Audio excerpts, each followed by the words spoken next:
भाई सपना हमार बचपन के धन बनी राजा हो। अच्छा बोला। अरे धन बनी राजा हो रानी तोहर बन के धन बनी राजा हो रानी तोहर बन के धन बनी राजा हो।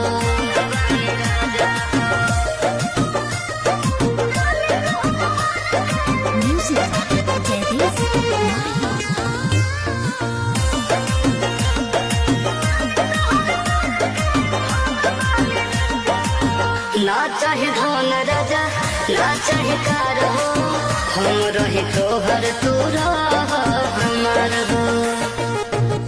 बुझला। अरे सब बुझाता। तू तो लागे लुपरियन के खाने धानिया तोहरा आगे फीका पर जाला जाने धानिया। दुख नाही होख देला सोना जस मन के धन बनी राजा हो। अरे धन बनी राजा